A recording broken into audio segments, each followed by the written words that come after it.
Hello, everybody. Hello, everybody. Welcome to Shine Talks, another episode, but this time we have a guest, and our guest is already here.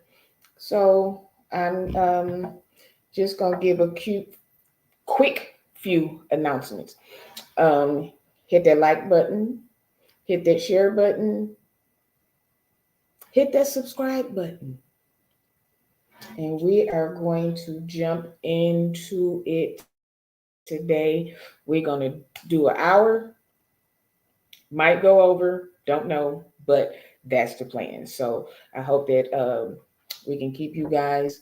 I have a very special guest that I actually saw on another podcast, and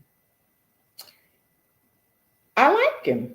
Like I like him. I like his stance. I like the things that he says. Very knowledgeable, um, and it is a topic close to thine heart because as a church kid, PK, those things, there are a lot of things that we have to endure in life. In the LGBTQ IA plus and all of those. Um, I'm going to bring him up so that he can introduce himself and all of those things, and then we are going to jump into it. There he is. Greetings. How are you? I am very, very well. Thank you so much for this opportunity. I look forward to having a good conversation. Oh my goodness, you should have seen me screaming at my phone because I was listening to the other podcast on my way to work, and I was driving one of my clients around, and I'm like, "Oh, I wish I had saw this live because I just got so much like, oh my goodness, it's so good to see a pastor um that is not ashamed to talk about it. Hmm. Everybody is, I don't want to say DL or nothing, like whatever, you do you. But there are so many pastors that are and leaders that are afraid to speak up. It's like if I don't say anything, then nobody's going to question me. And then when I talk to people, they try to throw scriptures, and it's like, what are you talking about? Like, where did you come up with that at? So I had a female pastor on one of my shows about 2 years ago, and for some strange reason, it wouldn't connect. It was doing all kind of stuff. I was like, the devil is a lie. This is gonna happen. I don't know when. I don't know how, but this is going to happen. So I thank you for accepting. Oh, absolutely. I appreciate you offering the platform and offering the opportunity for these So I'm gonna conversations let to be you had. you and it's sometimes in our brain when we have I know for me having a smaller platform, it's like, oh, I ain't gonna do that. But if I can reach 30, I feel like I have done something. I was thinking today while I was driving, they always say it's strength in numbers, but not all the time. Because the Bible say two or three. So I think our grandmas done put so much stuff in our head that we just be saying stuff and don't even really be knowing what it means. So Absolutely. I'm going to take the opportunity and let you introduce yourself. Well, greetings to everybody. I'm glad to be on. Thank you again for the invitation. I look forward, like I said, to some good conversation. I'm Romel Parks Weekly, coming to you live from St. Louis, Missouri. I'm the spiritual leader of a church St. called The Louis. Sanctuary. Yes, indeed. Yes, indeed. Church called The Sanctuary Okay. here in St. Louis. And we are a sanctuary. It's not just a cute name. We really are a sanctuary, a place of safety for people to explore their relationship with one another as well as with God. And I'm just glad to be able to offer some perspective on this issue of being LGBTQ and being an LGBTQ leader, of knowing people who are leaders who have LGBTQ children, and just the whole great mix of our lived experience. I hope to be able to, just provide some perspective on it. I thank you. I thank you. So, um, I I don't know really know where I wanna jump in. Hey, Fransos. If I said it wrong, please charge it to my head, not my heart, because my people be messing up my name, and I be like, what? It say Swa, I believe. Shunna. Where you get Shawana? Like, what is a Shawana? Like, that don't even that doesn't even make sense. So before we jump in, I'm gonna ask you guys to hit the like button, thumbs up, thumbs up, thumbs up. And if you did not see the flyer, the topic is pastors or leaders accepting their LGBTQ children. And that means from whatever age to start to finish. Like, that includes everybody. I know when people say children, they automatically think kids, but there are adults whose parents have a problem with that. They have a problem with their child. So I was watching Willie Moore Jr.'s show, and he had Pastors Gerald and Tammy Hatton on, um, who was like family. And I knew the son that they were talking about when he was kneecap size. And, you see children that you like, they got a little, like the old people used to say, like, you can see it. And when you can see it at 3 or 4, it's nothing that they were taught. Because how can you be taught how to be LGBTQ? You can't teach it. It's just, and when you see that in them, I feel like this. When my parents, I can say, kind of thought it, or family members or church members or whatever, y'all been praying for a long time because I'll be 50 Sunday. So if it hasn't happened in 50 years, I don't want to say nothing about nobody's prayer life, but if it hasn't happened, and as many altars and the oil as I done had on me, shut-ins and shut-ups and everything else, forcing myself to do things, if it hasn't happened by now, I can't say that it's anything. It's me. It's me. And if we can say that God created everything, then that means God created me. So, um, how do you, first of all, give them your background, not So, your personal life background? um, so let's see. Where do I begin? I think, as far as being LGBTQ or being gay, I think that probably around first grade was about as early as I was when I realized I didn't have the language to describe it, but I knew that, what everybody else was Google and Gaga know did nothing for me. Okay, because I um, was in love with my preschool teacher. See, yeah. So yeah, it was very young. It wasn't something that, like you said, that I learned later on. And so it's just always been a part of my lived experience, these feelings that I've had. And so, lived my life growing up believing that it was a sin because it was what I was taught, and fighting and wrestling against that, always having that conflict, even when you're dating somebody. Okay, I need to break up with them because I need to try to be delivered again, and going through that back and forth. And I shared with Mhm. somebody earlier today that, every one of my relationships back then, 19, 20, 18, I broke up with them because I was trying to be delivered again. So I could never actually be in a Mhm. relationship and actually be at peace. I could never be in a relationship and not have this Yeah. cloud of shame and guilt hanging over my head. Um, and so, people oftentimes, because they don't have anything else to say, anything cogent to say, just say, well, you're just, teaching that because you're trying to justify your sin. I'm like, you don't know my story. You don't know how much I wanted to be straight. And to me, it's like, if being gay was if sexual orientation was a choice, I'd be straight today because I chose to be straight over and over and over and over again. And it did not take, like you said, people were praying for me over and over and over again, and it didn't take. So if being gay is such a choice, why isn't being straight one? So yeah, that was certainly my experience growing up and living in that conflict.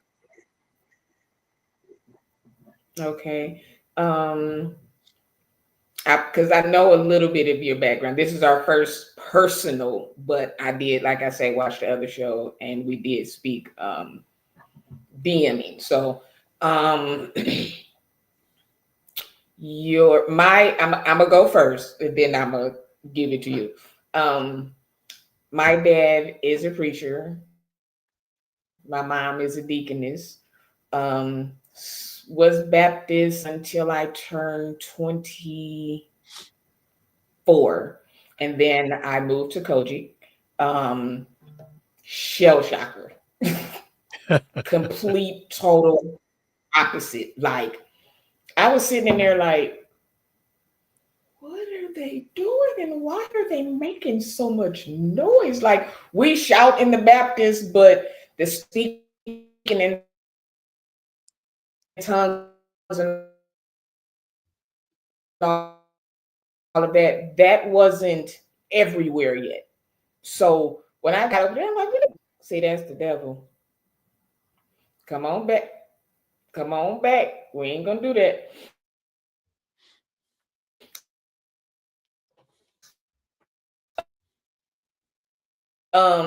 I really felt like I was in a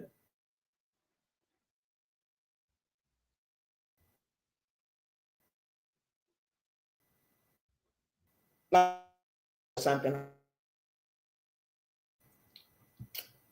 okay. I don't. I got full bars everywhere. See, I told you last time this happened, it stuff just started going haywire. But nevertheless, we've got this far. So devil, go ahead on and do bother Amen. somebody else because we about to do this for an hour. So go ahead, come back in a minute. Um, but it was. I went to Bishop Shears Church, and then I moved to um, Michael Brooks Church. So I've been Kojic, and then I went independent. So I've been all over. I am a choir director. I've been doing that since 13. And hey, everybody coming in. Um, like I say, I've had many experiences, and being a part of the music department, which is a whole nother entity in itself. If you ain't ever been a part of the choir, baby, listen, that's a baby church inside of the church. Because listen, goes all over. So, I remember my 11th grade year in high school because I was fighting it. Like this was back in the day when Finger Hut and all of that was out, and I was buying male clothes but sending them down the street and picking them up and changing clothes because my mom was going to work before I went to school, so I could wear what I wanted to wear. And by the time I came home, she still wasn't home, so I could change real quick. And I just remember feeling different Mm. from a child. My first memory, I just felt different. And I couldn't explain it because back then, gay wasn't a word. Homosexual wasn't, nobody was talking about that. You was funny or like this. Like that was the most that we had. So I didn't understand what it was, but I knew that when my female friends would like be with their boyfriends and stuff like that, it was kind of like, mm, okay. I would talk to guys on the phone and then it would be like, Okay, you're talking crazy now. I don't want to talk to you no more. And it just went like that, guy after guy after guy. Like I would talk on the phone forever, but when they like, when I'm gonna see you, um, I gotta go to my grandma's house. Like just anything to make up something so that I wouldn't have to Yeah, be alone with guys. yeah. And then when I got maybe 17, 18-ish, I had a little boyfriend and he wanted to go all the way. And because I'm trying to do what I was told was normal, first time having sex, boop, ended up pregnant. Who does that? It was like, what in the world?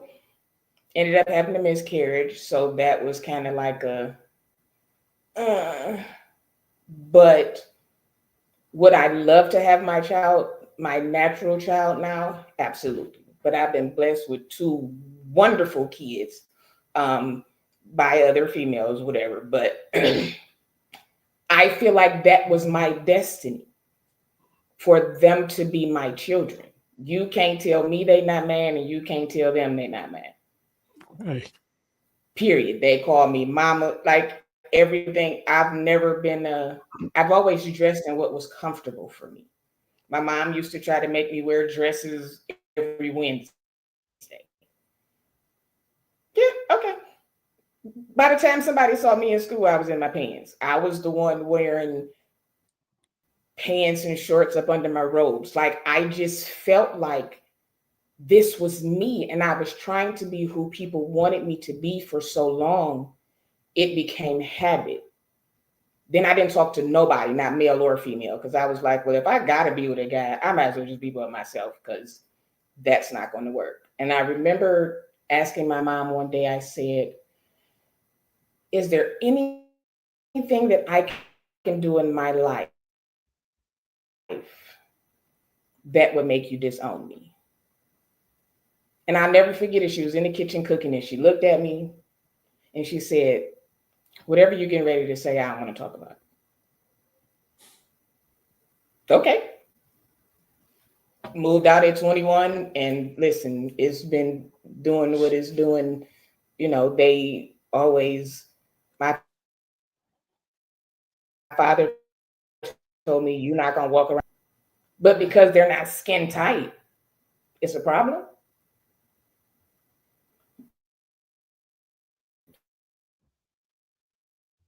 So they're coming around finally, slowly but surely. And I can take that because it had us like this, not talking. We had no relationship. So I'll take you trying at this point. My dad is 79 and my mom just turned 75. So they're old school. So I understand it. But here we are. So I said,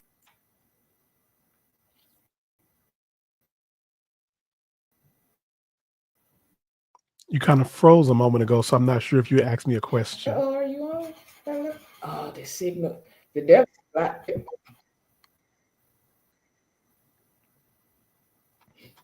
Yeah, it's doing crazy stuff, but we gonna push through. Indeed.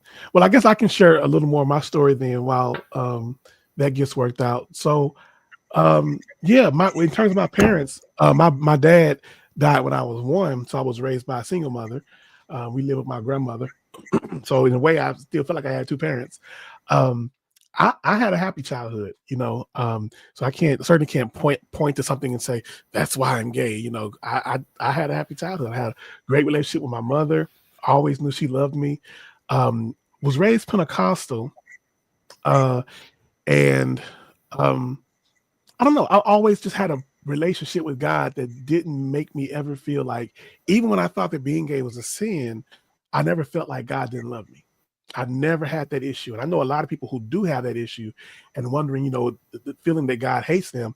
And Mhm. I, it just breaks my heart because I know that I never had to experience that. And I hate the fact that so many people do experience it because of what they were taught and told by other people. Um, so my mother's not at, well, she wasn't, when I was growing up in ministry, but we went to church and I was a part of the choir and then became the choir director in Ministry of Music and, served in various capacities of the church, treasurer of this group. I was an usher, things like that. So I was very active, in the church. Um, Even having the feelings that I had, still hiding them, still suppressing them at times. But that didn't keep God from using me.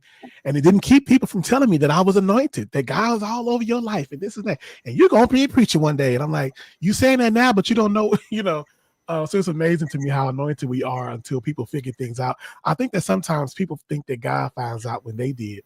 And all of a sudden, now we're not anointed anymore. And now all of a sudden we're demon possessed. But just yesterday, you told me I was, this great and glorious person. But, how Christians can be sometimes. Um, but we went through that. My mother, when I first finally became affirming at in Mm-hmm. 2009 or 2008, I should say. I was married to a woman, pastoring a church, trying to live the life that I thought I was supposed to live at the time. And we ultimately decided to part ways when I came to become affirming theologically after doing a study on the topic. We decided to be honest about the situation and not lie. And so we did divorce amicably. I made the church gay affirming. My mother, um, she knew from years ago that I was gay, but she was over the moon when I got married to a woman because she felt like, hey, he's been delivered, thank God, He been delivered. right. And every few years, I would just in random conversation throw out, I'm still gay, right? And then she was like, I don't want to talk about it, And so I would just throw it out there just so she would still know. But after becoming affirming, she wrestled with it, right? I did the study, the biblical study at the church. And I appreciate the fact that she wrestled with it. She didn't just Mm-hmm. totally ignore. She didn't just totally, dismiss it. She also didn't just totally embrace it. And I respect both of those perspectives. You got to wrestle with this thing and figure this thing out for yourself. And so she certainly went through a process, and now she's totally affirming. She, you say something cross about me, she'll cut you, And so, I appreciate the journey that she's been on in becoming a very big ally to the LGBT community. Um, it's to me a testament to even share with other people. There is hope. There is hope for our Mm-hmm. parents who a lot of times it's not that they're bigoted, they're conflicted because in their minds they have to try to choose between embracing this child that I love and loving God. And unfortunately, that's the false choice that they've been conditioned to believe is the only choice they have. And that's Yeah. not the only choice that they have. And so I'm glad that she is able to be an example of that not being the only choice. There are other options for people who have children who are LGBT. Okay, so to touch on something you said, some parents have this, what did I do? Oh yeah, I failed you. Who did something to who you? did? Yep. Tell me the truth. And it's like, nobody did anything. Now, funny story. Well, not funny story, but I was SA'd by male and female. Um, the male I told about, which was a family member, um, the female was a family friend. I didn't really realize that the female part was wrong because I liked it. So I never, like when I told the story about that, it was kind of one of them, well, yeah, I had an older girl. But with the guy, it was like, why? So it wasn't until I was talking to somebody about it, and they was like, you was a kid. So you still were assaulted by an adult.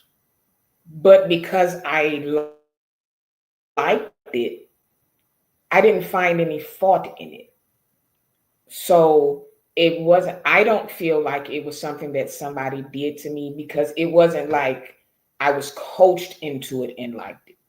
It was one of them, like the song I Kissed a Girl. and I liked it.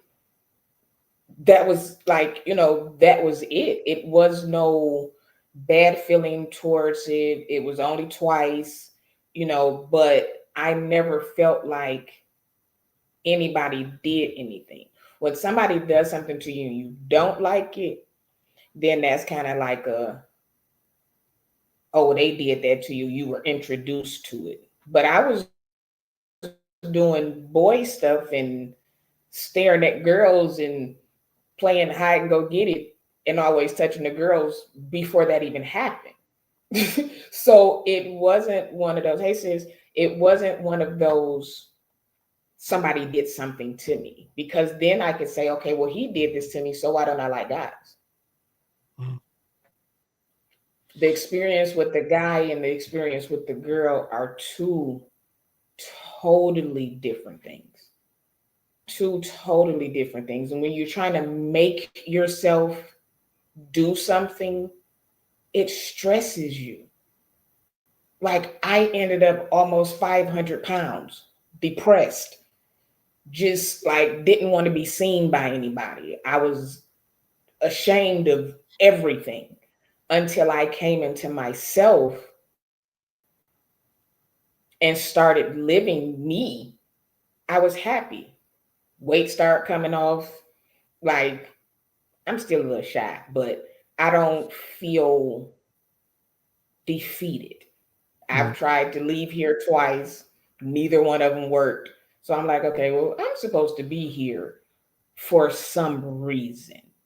Mm. But at church, they make you feel like that whole you need to be delivered thing, it bothers me, because I feel like, and I tell people all the time, my deliverance was me being me. You want me to be delivered according to what you think, according to what you've been told, because we've all been told the same thing about the Bible. But once you grow up and you study and you find out for yourself, it's like, wait a minute. And then when you know the things that pastors are doing and leaders are doing that are straight, it's like, okay, well, if God is still blessing you with your wife, your girlfriend, your sad piece, your 3 kids, I'm not even with anybody. So what's wrong with me? But they don't Right. preach on that. They don't. They stay away from that. I think in the last 6 months, every Sunday, some preacher is talking about how bad the LGBTQ community is, but at the same time, we're the ones that's filling up the churches. Filling them up. Yep. If you were to eliminate us, what would y'all really sing at church? Like, let's be for real. Like, because anybody is say, oh, all choir directors are gay. It's always a flamboyant queen up in front of the church. But as long as you don't say anything, like you said, then you're anointed, you're called, you're this, you're that. But as soon as they find out, oh, you want to get set down and all of that. And I just don't, I don't, I don't understand that. I'm probably gonna get in trouble when I say this. I am praying for the day when they don't put the gays out, the gays leave, they walk out. Because what happens is a lot of times, uh, sometimes pressure is required for people to actually do the work Mhm. of figuring this thing out. And as long as we make it easy for them, because they still have our money, they still have our talents, they still have us, our presence, helping to build their ministries, they don't have a reason other than love, which obviously the church has a problem with, but they don't have a reason to actually go and study this matter out. But maybe if they were under a little bit of pressure because people started leaving, not just the LGBTQ people, but our allies too, because it's amazing to me how many of us and our allies are still existing in these spaces. One of the phrases that I've come up with is Mhm. I refuse to build the house of my oppressor, to keep letting my time and my resources go toward building the very people who are coming against me, who are condemning me.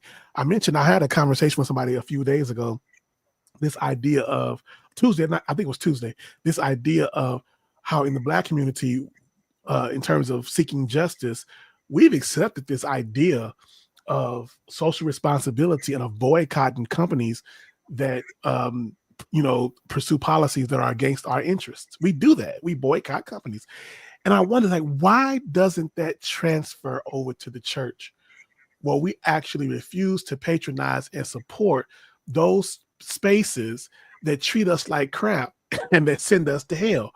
And the challenge is because all of those gifts, and when I say I don't just mean LGBTQ, I'm including our allies in this responsibility too, because all of those gifts and all of those talents can actually go toward building the spaces where we are celebrated and where we are honored and respected. These spaces that are struggling to survive because all of the people that we exist for are still over in Egypt, quote unquote, you know, Mm-hmm. paying homage to Pharaoh rather than coming over here to Canaan and helping to build this thing where you can actually be free, where the land is flowing with milk and honey and affirmation.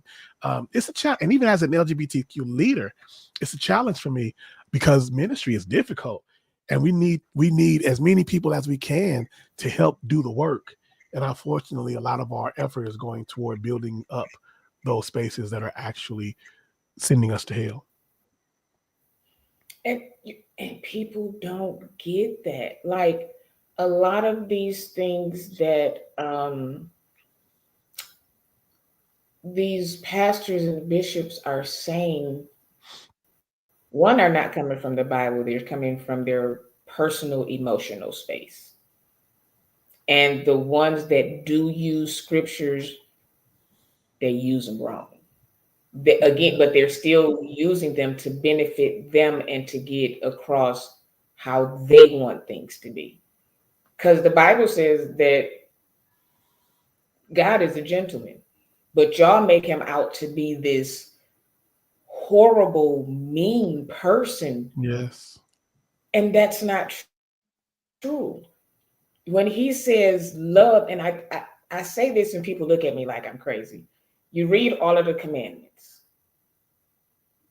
but the one that he put emphasis on, as they wrote, is to love. Yes. That is the main one that he said. That's love. But we're so focused on the nine that we lose the love. And it's a lot of people that would still be here if they were loved, Mm. regardless of who they loved. Yeah. But instead of acknowledging that, we'll make them have their funeral, well, they will make them have their funerals at the funeral home. How is that love? Right. How, please tell me, please tell me how that's love. I I'm gonna think take that a it's break sad real that we quick have. and say Oh yeah, go hi ahead. to a few. Oh, I just don't want, folks be like, I made a comment and you didn't. Um, let's see, I think I left off with voicing with the queen. That's my sis. Hey, she's the entertainer. That's my PIC. That's partner in crime. I was don't need to be explained. St. James, hey love, dipped in dope. Jesus raised Lazarus so that the Father may be glorified. God raised you for this very moment, and you, oh, it moved. Being able to give this testimony is God being glorified. Take off your grave clothes, Sean. Thank you. Um, so welcome you guys. If you have not hit the thumbs up, hit that thumbs up and hit the like, share. You all on the replay, thank you. Um, okay, go ahead. I'm sorry. No, absolutely. You got to honor your audience, right? Supporters. I was just thinking about this idea of love, and unfortunately, we throw that word around so much in the church, and I don't think that people even know what it is. Um, we oftentimes think an affection, it's an emotional affection, and I'm like, you can have affection for somebody and not love them. Um, Absolutely. affection comes and goes. I need something consistent. Hmm. I need something with some staying power. And unfortunately, love has almost lost its potency and its meaning in the church. We throw it around because it's the Christian thing to say. But when you look at love, and I think for me, one of the best descriptions of love is in 1 Corinthians 13. Love is patient, love is kind, love is not puffed up, it does not seek its own. It describes what love actually looks like rather than just being a feeling. Hmm.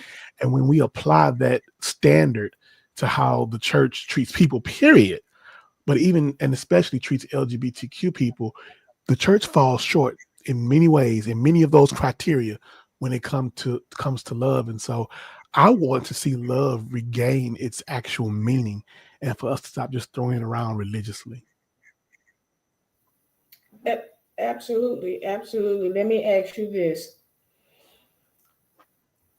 with, and I know Gerald and Tammy, and they love their son. I'm not gonna say his name because I don't want folks deadbeat and try to start Googling and going on Instagram and all of that. But they've loved their son. It takes I guess it takes the parent a minute to accept that. But when you loved your child, Yes. there's nothing, there's nothing that you can. You love your child good and bad, whether they robbing, stealing, offing. You still love your child. Do you like it? Some stuff, no, you don't. But there are parents that will ride for their child. Now, they might fuss at you out there, but that's to let people see something, but get in the car and be like, now you know I love you, but you was wrong. It's two left shoes. I can take that because what other people think doesn't matter to me. Right. It's what you think. And I I I I know was seen, I don't know any personally, that have put their children in these camps Mhm. to make them stop being. That's abuse. It The is. things that go on in those camps, that is abuse. And if you love your child, why would you put them through abuse? How about try to understand? Because um it's not always a bad, you know what I'm saying, a bad situation. um we're gonna get you out of here because don't nobody had time for that. I don't do that. It's one of those things where no matter what we do, God still loves us. God has the power to do anything. He can get us out of here right now. He can change our heart. He, whatever it is that he wants to do, he can do that. So if God loves me enough to say, you know what, you're my child, what's wrong with the biological parents? Like, do you feel like, do you feel like it is, and I'm speaking for leaders, do you feel like it's because how they will be looked at, Yes, or I what would do. be said about them? Like, okay, As a I do leader, too. it's easy for us to say, when we're just, just a person living our life that other people's opinions don't matter. And I think that's a good place to be. When you're in leadership, though, it matters because these are people who you believe that God has sent these people to your church to be a part of your flock and that you're responsible for their spiritual well-being.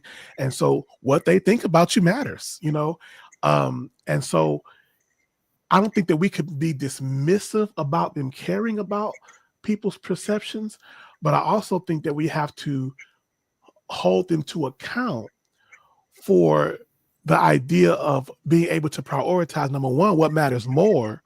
And number two, these two things don't have to be in conflict with each other. Sit down with your congregation, step outside of the pulpit, come sit in a chair and have a conversation.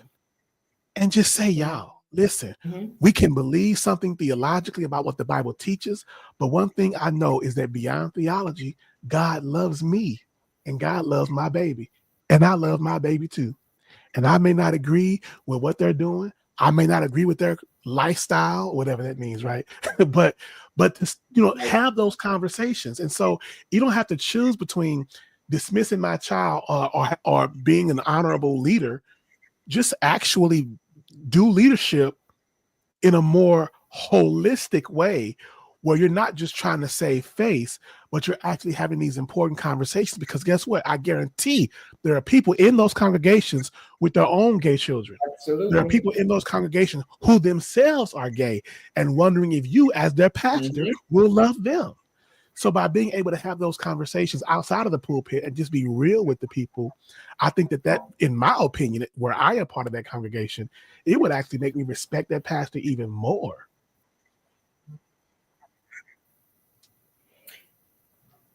That's good. Because people already feel like their leader is unreachable already Yeah, because you're in the pulpit. So if you come down out of the pulpit, just you stepping outside of the pulpit yeah, says one thing. I'm coming down to you guys because we have them so well.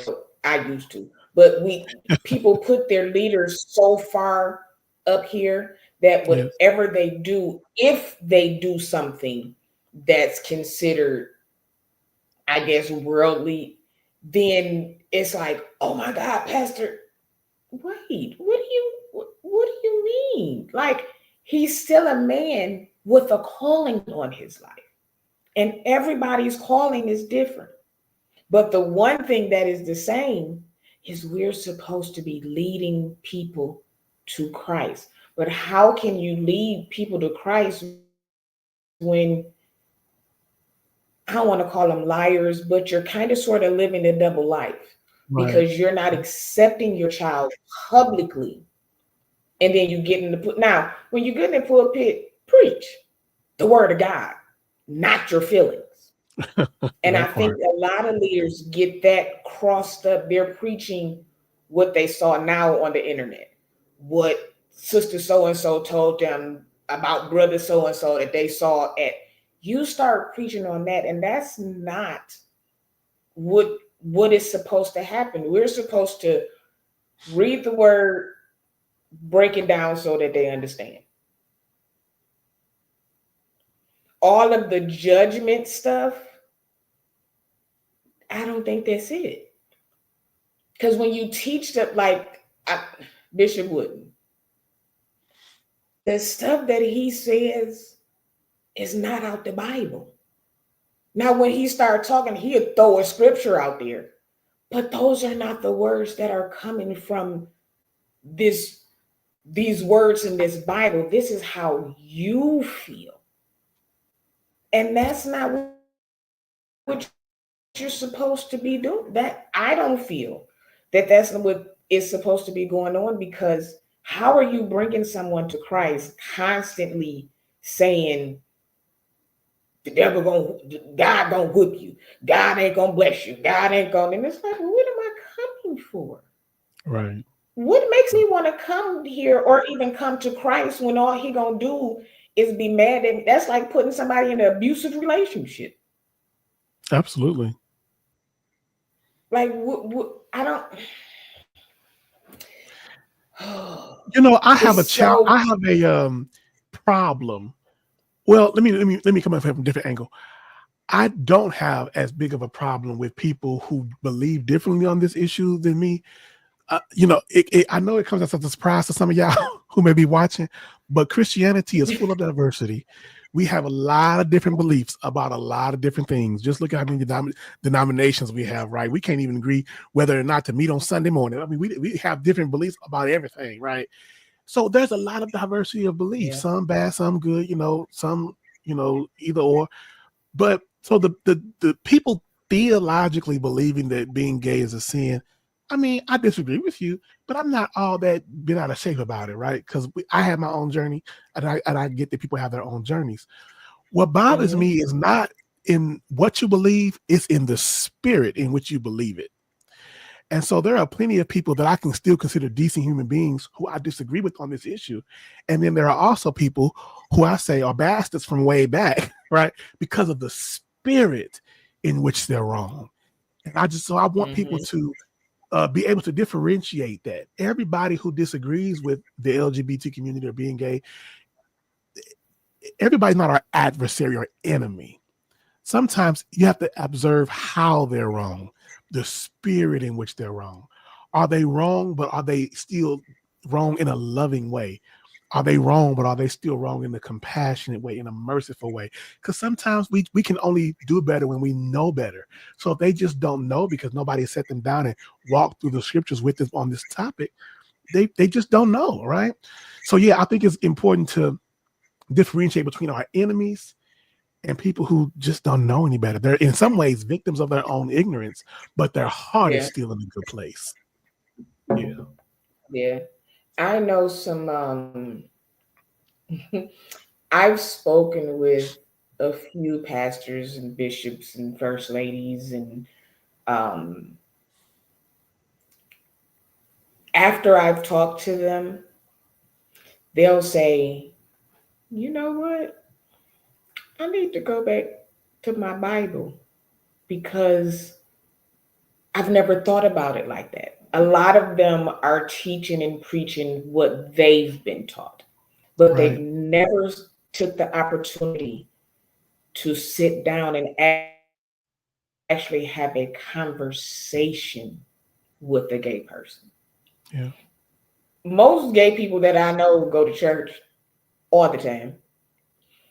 All they talk about is God, the Bible, the word. They throw out script like that. But if you never get a chance to talk to them, all you see when you think gay is the sexual part. Right. Right. That's all you can think of is the sexual part. What is another man gonna do for another man? What is another woman gonna do for another woman? Most folks don't even have.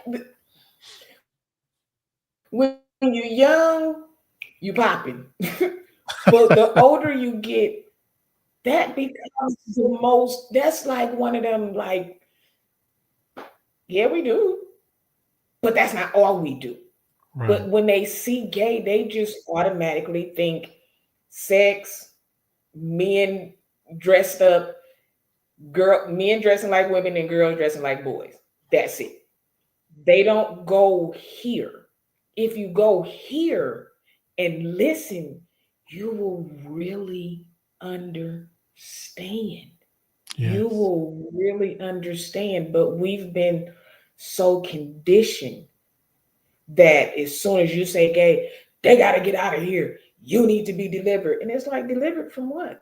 There are some people, I heard somebody say today that they haven't had sex in 18 years, but they're still gay. It's Mm. not about the sexual act, it's who you are. There are some people who are born and feel like, because I can, speaking for myself for a long time, I was like, you know what? I'm going to fake my past and just turn it all the way around and come back as this guy because I didn't feel the femininity that I was always told about. Makeup, no. Lashes, no. Uh, tight clothes, no. None of that made me feel good, and I don't think that that makes you feminine or masculine. To me, like I dress like I do, but I'm just as girly. I'm I'm just as, I maybe have like a handful of men fragrances, but I got stacks of because I'm just that's just me. If I'm somewhere and it's a male anything in the house, I don't care what you call yourself, unless in the transition. I ain't taking out no trash. I ain't opening no doors. I ain't pumping no gas. I'm not doing none of that. I do what?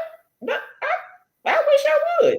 But when I'm, you know, with my people, or if it's just girls, if it's some feminine girls, then yeah, I'm going to do that because I feel like that. I'm the provider. I'm the one to make sure you're okay. I'm the one pumping the gas. I wish you would pump the gas with me sitting in the car. Like, I'm that type of person. But at the same time, I know my feminine side. And people feel like pants is me and dresses is girl. Where did that come from? Who Right. told us that? Who pink is for girls, blue is for boys? Who said that? Right. Trucks are for boys, dials are for girls. Where did that come from?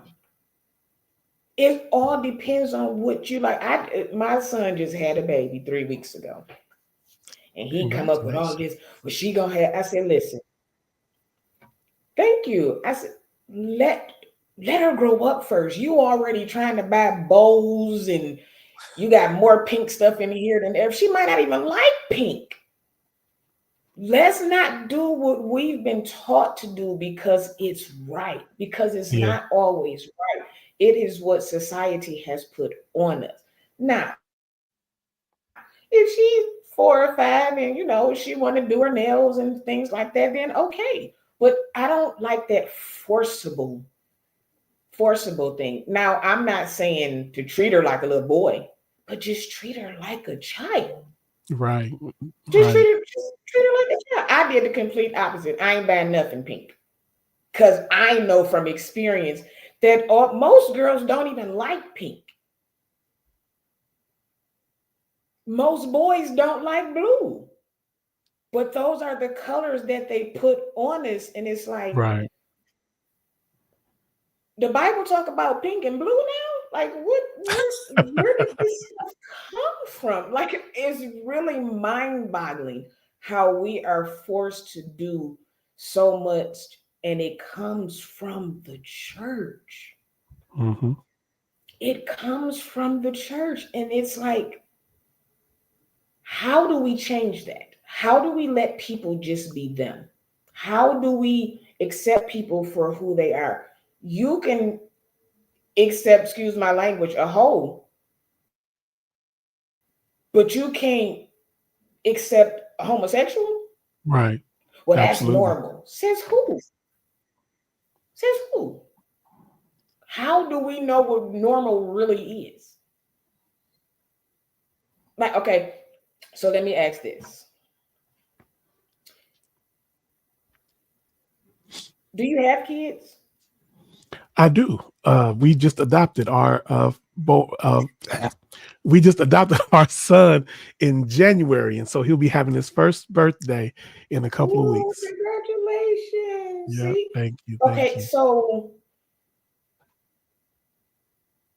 how do you raise your son? Or what is your, like, if your son at 5, like, Dad, I think I like boys. Or if you see, like, how would you guys? I want him to be the one to tell me who he is. And I want to be there to affirm that when he does. And I want him to be able to lean into and explore whatever it is that he feels drawn to. If he wants to play with a doll, I'm buying him a doll. If he wants to play with a truck, I'm buying him a truck. I am doing my best to not have any expectations or dreams for him, but to let him iron those things out for himself. I get tired of parents trying to live vicariously through their children because they didn't do it and they always wanted to do it. Now the other kid has it. But I always wanted to play football, so you're gonna play football. What if I don't like football? Right. So I Mhm. want him to be able to tell me. I don't want to, well, you're gonna be a doctor. But no, I want him to be who he wants to be when he grows up. And so yeah, I really want to elevate his voice and let him be the one to determine for me who he is. Um, and that means I have to be vigilant and just pay attention. Pay attention to my son and not have assumptions. So far I'm saying son because to the extent that I have the information available to me, that's what I'm presented with. right? So far, pretty much all I have to go off of is the anatomy. So we're going on anatomy. But if the time comes where his internal is giving me something different than anatomy, we're going to go with the internal, right? So I really want his voice to be elevated above what I see or above what other people's expectations might be. I've been criticized by a family member, and my mother, who I said earlier, has become a really strong ally. She went in. But I was criticized by a family member because they saw a picture that I posted on Facebook of my son in like a chair, a baby chair, and the chair had like yellow and green stripes and bears or something on it. I think it was gray, and then yellow and green accents or whatever. And the person said, "How come you ain't got that boy something blue? What's going on with y'all?" And it was like the stupidity of it. Oh, so now colors change somebody into gay or straight. Colors that have nothing to do with nature. Colors that, like you said, were assigned by culture and society, and now somehow they're determining the type of person that my child is going to grow up to be.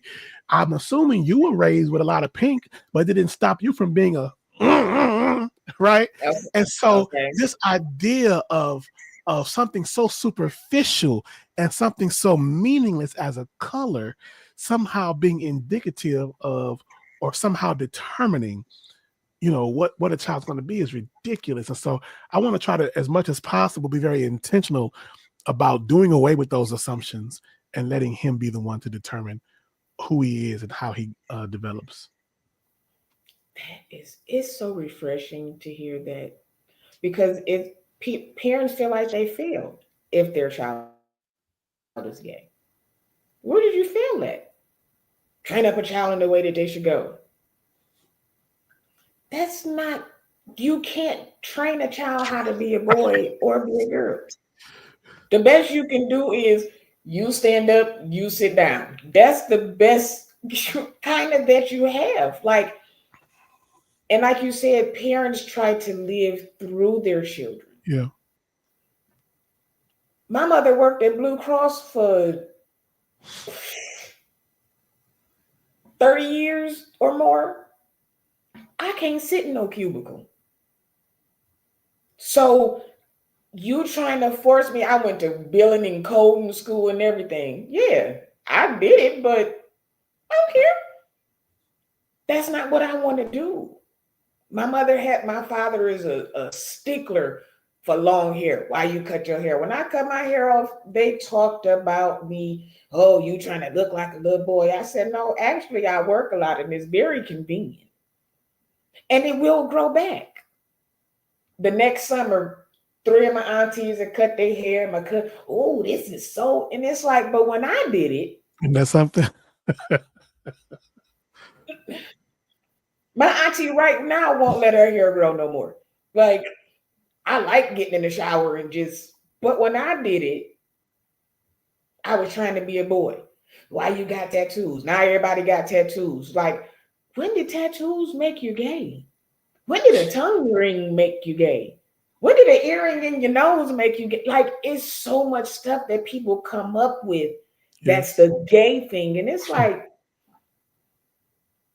what? Where do people come up with this stuff? Now your Mhm. kid is confused. Now your kid is being bullied. Now your kid doesn't want to be here and they're depressed and all you say is pray. Yes. Yes. Because they Pray. don't know what else to do. It's like prayer has become the get out of jail free card for every life, every problem of life. And sometimes you don't need to pray. You need to go to school and learn something. Sometimes you don't need to pray. You need to figure out how to balance this checkbook. Sometimes you don't need to pray. You need to figure out how to pay that bill on time. Sometimes you don't need to pray. You need to go educate yourself about the subject matter that you're talking about. And I just think that we have done such a disservice to people in the church by spiritualizing everything and not giving people the practical tools that they need to succeed. It's like Jesus actually, so a number of his disciples were fishermen, right? And when they got hungry, he didn't say pray. He said go fish. Go use your skills that you have to go get you something to eat, you know? And I just think that we have failed, even outside of just the LGBT subject matter, we have failed believers in so many ways in Yes. hyper spiritualizing everything and failing to give people the tools they need to live successful lives where they thrive and not just pray. Because you can pray and stay hungry, or you Uh, can get up off your knees and go find you something to eat. I mean, it doesn't mean don't you bring pray God for along with you. 24 hours. Right. Your stomach is touching your back, and you talk about pray, pray, pray. I'm hungry. Right. I'm not fasting. I am hungry. Please give me some food. Right. It's so it it's mind boggling. I'm gonna look at some comments. I see a name that match your name. That's my husband, Damien. Hey, hubby. Thank you for joining. I just looked over and said, wait a minute, that looks like wait, cute. Okay. Hey, boo. Let's see. When you live your truth, all right, that's right. Hey, boo. When you Ishanta says when you live your truth, it's hell for you. But when you bust the door open for others, at least it was the narrative for me. I took the stripes. People don't get that. People don't understand how hard they make it for you. I was telling somebody, I said, do you know how many people would still be here if they were educated about the virus in the 80s? Yes. Do you know how many people would still be here? Like they try to get on Jamal Bryant because he's passing out condoms.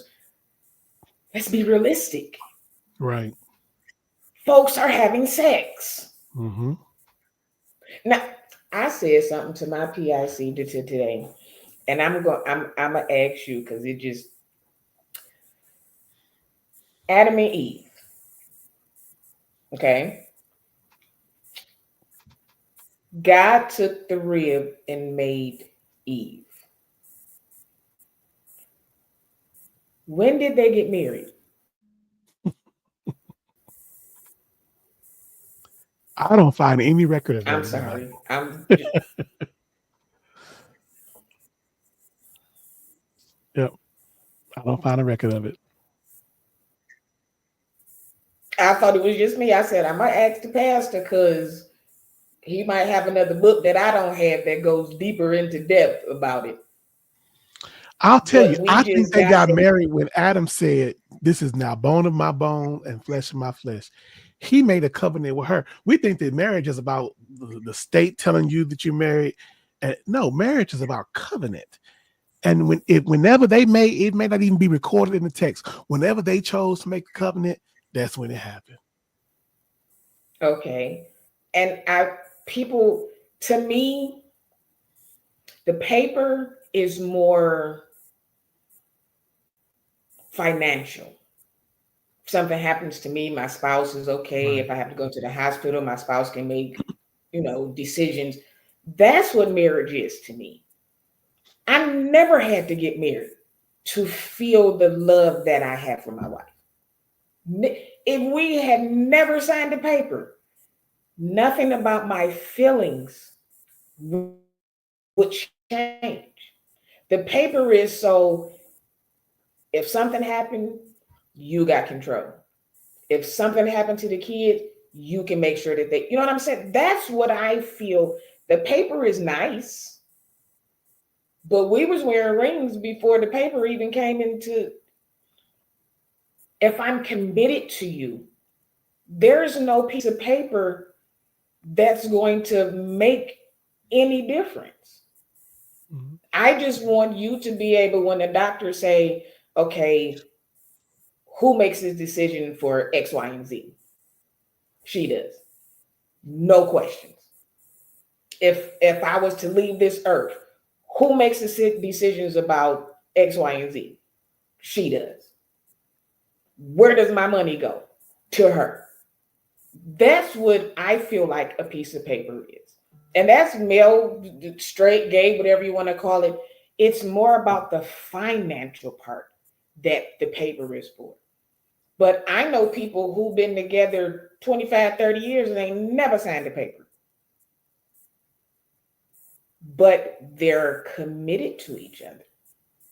So when I thought about that earlier, I said, when did Adam and Eve get married? And then how did more people get here after that? They had to have some sort of relations for more people and more people and more people and more people to be here. Because we all, if that's the case, if we all came from Adam and Eve, we are related. Indeed. That's really, but they don't want to talk about that. Is God made Adam and Eve, not Adam and Steve. Yeah, but those were the only two people, and no one is going into depth about their relationship or how everybody else got here. We just want to start with that and move on, like Reverend Dr. Donnie Inset. I said that. Dion. Dion, okay. I want to say it right. I I said that. I didn't want to say that here, but you said it, so we go ride with it. Because people, oh, you just trying to make excuses. No, I'm not. But if that's what happens when you start studying and thinking for yourself and not just listening to the hooping and the emotional preacher that's up talking. We have to think. We really have to think. So you said it. I didn't say it, but I thought it, but I didn't say it. But that it. I mean, that's really how I feel. Like I don't know. Let me see. What time is it? I don't want to hold you because I've been at work all day. So I was told to ask you this question, and I'm just gonna say it, and you gonna roll with it. I already know. Sodom and Gomorrah. Mm-hmm.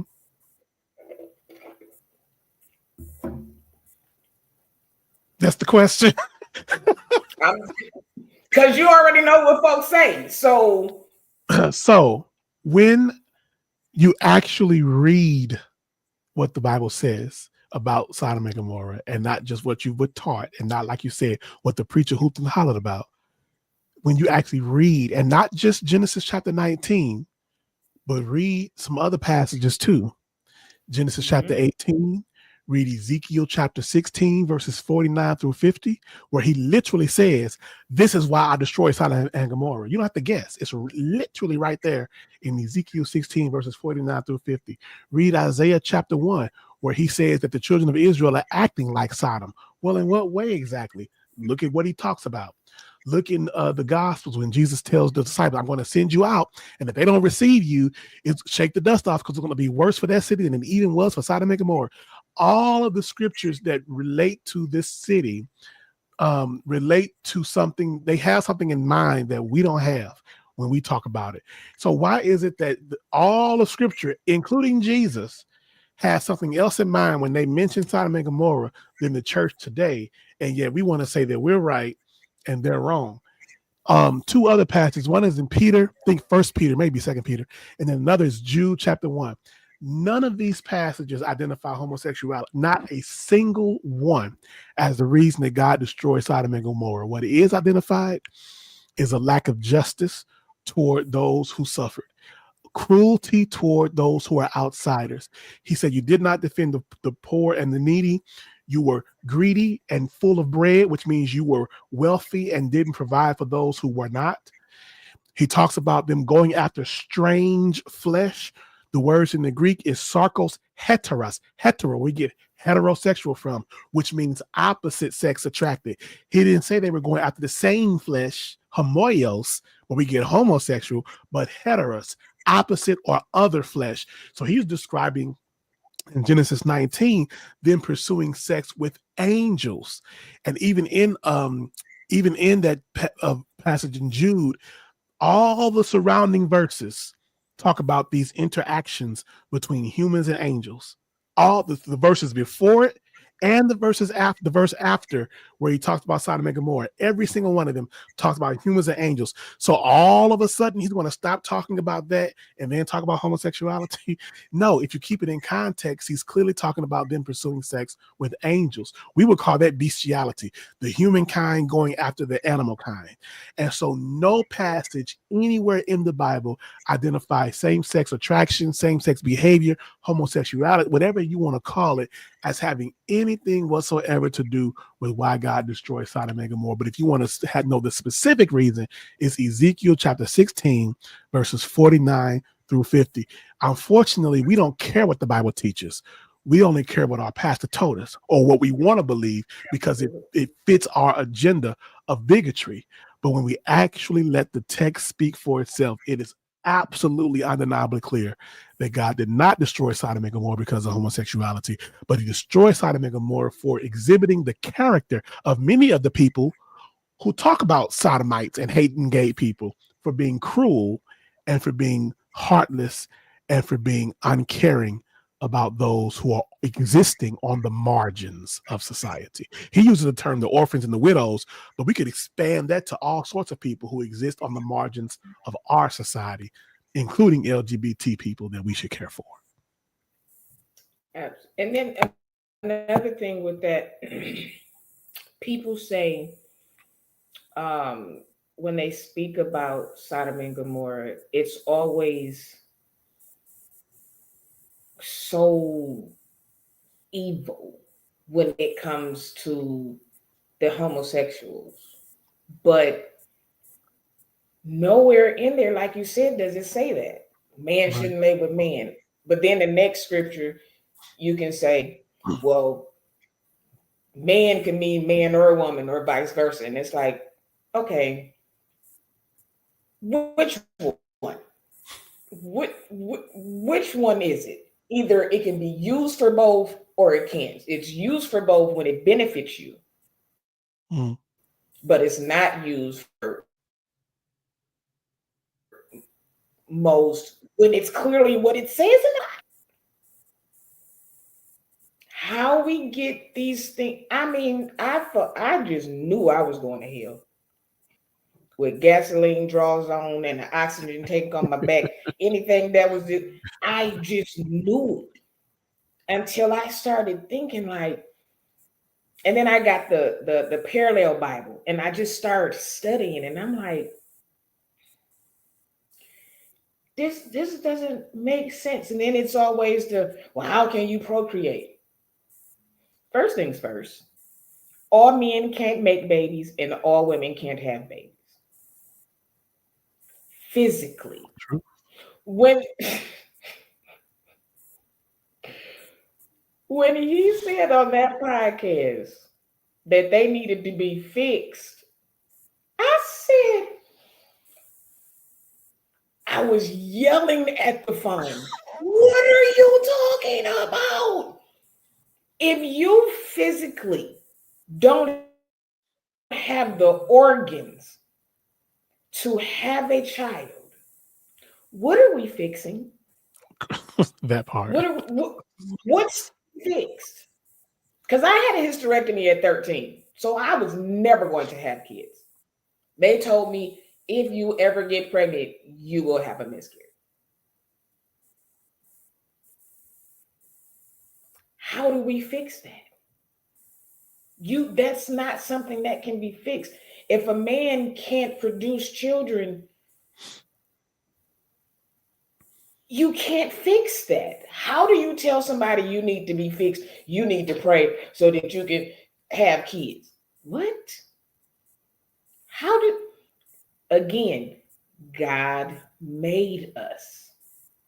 Everybody is not supposed to have children. Men should be married by the time they're 27. What? Who comes up with this stuff? And then Right. you're Just made it up at random. like, it's so much stuff that people say, and I don't think they really pay attention to what they say. But then you have this large number of children, like you guys did, yay, that need parents. There's so many children out here that need to be adopted. And I think that he made some of us not able to do that so that we can get these children who need parents. There are people who love being surrogates. That's their love for people who can't have children. Then, if you have a trans that gets pregnant, then you don't understand. But on the other hand, you say they supposed to have babies. The Right. women are supposed to have babies. They're using their organs for that. They could, when they had the surgery, they could have said, "Hey, take this. I ain't doing it." But because they want to have children, then they leave that. And then when they do get pregnant, you still talk about Good point. it. It's,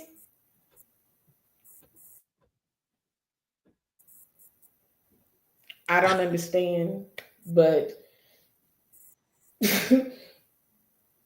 okay, this is the last question.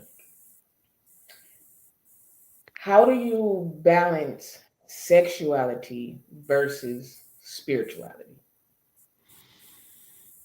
You integrate them,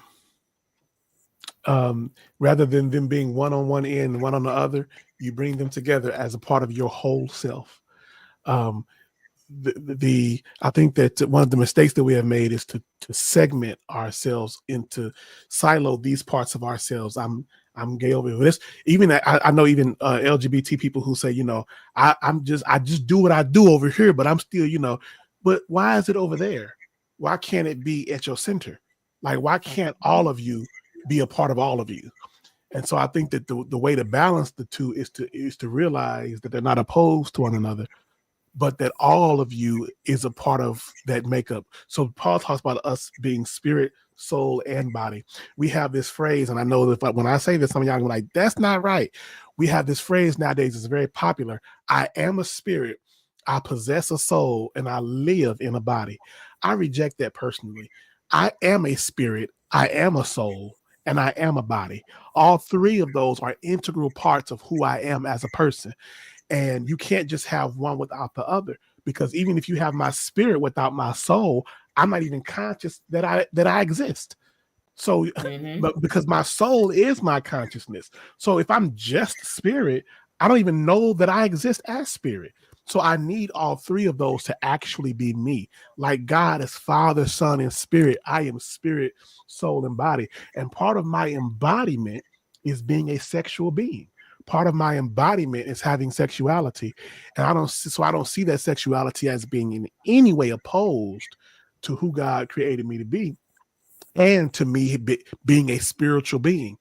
Um, so uh, there's a word, glory, and Paul teaches about glory, and he talks about how the glory of the seed, the glory of a thing is like that potential that's inside of it. And so you think about the glory of a seed being the flower. It's that potential, it's that purpose for it. Well, I can't experience the glory of who God created me to be until I fully embrace my whole self. That means and if I'm created in the image and likeness of God, that means I am not fully living into my glory as a human being if I don't exist and be in every facet of my humanity. And part of that facet is my sexuality. So to see the glory of God made fully manifest in my life, I have to embrace my sexuality. Even if my sexuality is to be asexual, I'm embracing my asexuality because it's still Mm-hmm. part and parcel of who I am as Romeo. And rejecting any of that rejects part of the godness with which I was created. Uh, yeah, yeah, yeah, yeah. I often tell people, they say, well, you need to be delivered from drinking. Well, Jesus turned the water into wine, right? That's what y'all had said. He's just said, don't get drunk. He never said, don't drink. That's something that you said. God never said, don't go to the movies and don't play cards, but you can go Right, skating. right. You like, no. Where is all of the you supposed to wear makeup, but you're not supposed to wear makeup? You supposed to have a head covering, but you're not supposed like where does all these things come from? We're not supposed to cuss, but then we see the cuss words in the Bible, and then it's like, okay, because I used to ask my great aunt all the time, what's the cuss word? You can say I got a boo boo, or if you really got to, you know what I'm saying? It's just people, it's programming that we Absolutely. have to be willing to do stuff like this, and because people feel like sometimes they're the only one, and they're not. The questions that we have that we've talked about tonight is going to hit somebody like, God, somebody understands. That's what we're here for. Jesus Absolutely. really do love me. Yes, he does. He absolutely does, or you wouldn't be here. We're all here for a purpose. And we're not leaving here until our purpose is served. Absolutely. But they'll make you supposed to be here to do no, sir. No, ma'am. That's not it. The Christians are supposed to do just like this. We can't dance. We can't listen to music. We can't do. We just supposed to do this and pray all day. Right. Anybody that pray all day, I promise you, because I know I do. When I'm praying, something always doing this. A bit, shut up. I'm praying. Stop. I'm trying to.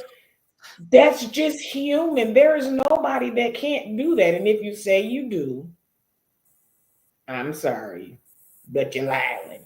Because you can tell when the preacher is praying in the pulpit, he'll start talking and he'll stop. Thank you, Lord.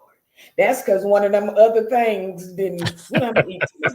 Like, what? What am I thinking about eating and I'm praying? Like, it's just a natural habit. So we have to get out of the church brain um, life and think and read and Mhm. study. And if you don't know, there's a pastor like overseer right here that you can say, hey, I don't understand. I'm not licensed, so please don't come to me because I don't know if I'm gonna say it right. But there are people out here that go through what we go through. There are people out here who have LGBTQ kids and they're afraid. They're afraid to ask somebody because they don't want to be looked at a certain type of way. There are people Right. out here that will help you. I see reverends and doctors in the comments. Contact one of them. Like there is somebody out here. If your pastor or leader, bishop, whoever is not doing it for you, find one who does.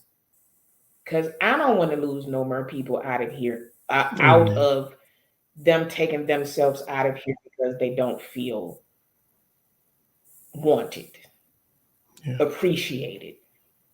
Like I can't get delivered, so I might as well not be here. I'm tired. I'm so tired of losing people like that, especially children, especially our babies, because we won't let them be who they want to be because of what somebody else is going to say. Then we lose them.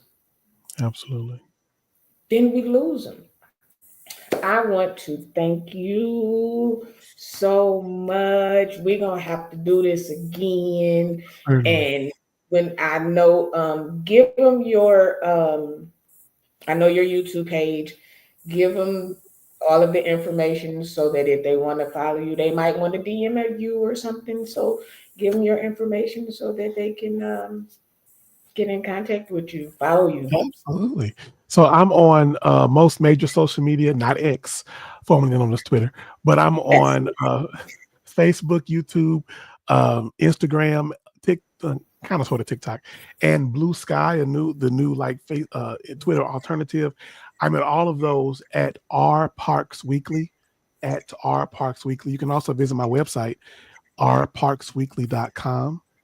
Then I also have a new podcast that I've launched called Faith Evolution, and that is also accessible through those different social media networks at Faith Evolution and the number seven, Faith Evolution 7. Okay, I followed you when you told me about it. I went right on over and clicked on that button because I'm ready. I'm ready. And Thank you. Thank again, you. I really want to thank you for coming and being open to talk about this so that people will know, hey, I'm not by myself because I thought I was by myself for a long time, Yeah. for a Yeah. long time, and I had no one to discuss it with. So everybody that's in the chat, I thank you for joining us. Share this video, um, replay gang, share, comment. If you got questions, like I say, he gave you his information. That's the one to call. That not me, not me. So we're going to get out of here, and I will be on when you come on. I got my notifications set, so I'll be right there whenever you go ding. That's when I'll be there. Awesome. Thank you for having me. And thank you for hosting this conversation. It's a very important conversation to have. I thank you. I thank you. Okay, guys. Now I don't know. I'm on my computer and I really don't. Okay. Okay. So we're gonna drop you down and I'm gonna inbox you probably tomorrow. Okay. Good night. Okay. Bye bye.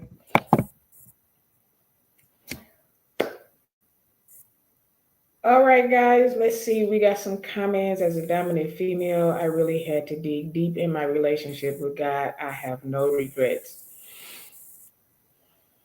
Ishanta, listen. People don't know how hard this struggle is.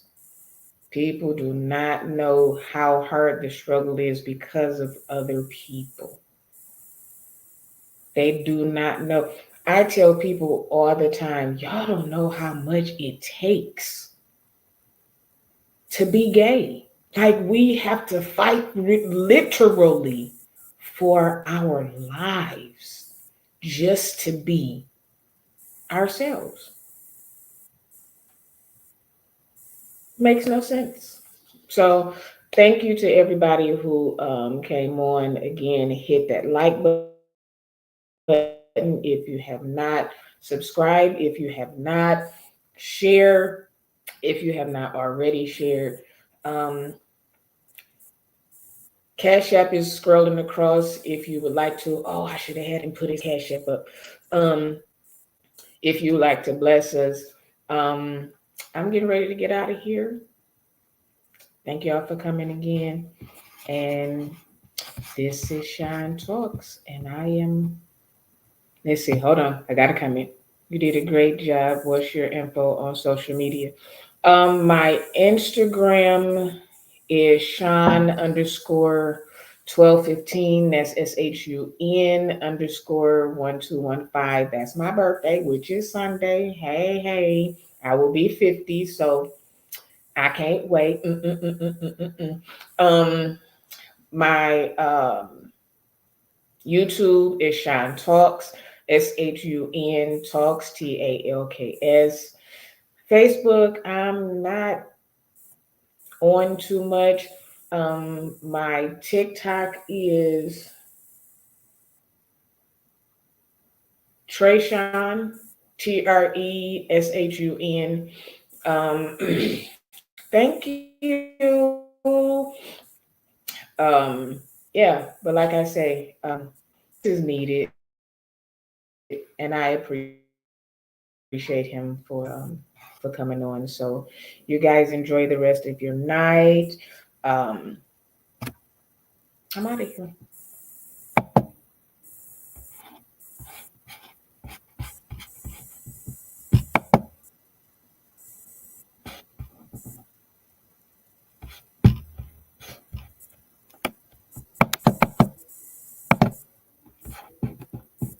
Bye bye. See you later. Bye bye. See you later.